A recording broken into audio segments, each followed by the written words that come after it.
আসসালামু আলাইকুম ওয়া রাহমাতুল্লাহি ওয়া বারাকাতুহু। ইন্নাদ দীনা ইনদাল্লাহিল ইসলাম।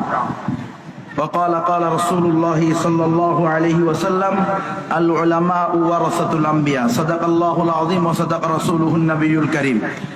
ওয়ারিস যেহেতু আম্বিয়ায়ে কেরামের, সুতরাং জেল জুলুম খাটতে হলে এটাকে আম্বিয়ায়ে কেরামের সুন্নত হিসেবে মেনে নিতে হবে। জেল জুলুমের ভয়ে কথা পরিবর্তন করা যাবে না। জেল জুলুমের ভয়ে মুসলমানদের ইসলামী সিলেবাসকে নাস্তিক্যবাদের সিলেবাসে পরিণত করা যাবে না। যারা জেল খাটতে তৈরি নাই, যারা ফাঁসিতে ঝুলতে তৈরি নাই, যারা গুম হইতে তৈরি নাই, তারা হেফাজতে ইসলামের নেতৃত্বে থাকবেন না, তারা মুসলমানদের বেফাকের নেতৃত্বে থাকবেন না। যদি থাকতে হয় নিজের জান, নিজের মাল, নিজের সন্তান, নিজের বংশ সব কিছুকে প্রয়োজনে রিস্কে ফেলতে হবে। যতদিন আল্লাহর জমিনে আল্লাহর দ্বীন কায়েম হবে না, আল্লাহর জমিনে আল্লাহর শরিয়া বাস্তবায়ন হবে না, ততদিন আমাদের এই সংগ্রাম চলতে থাকবে, নাস্তিকরা যতই বাধা দিক না কেন।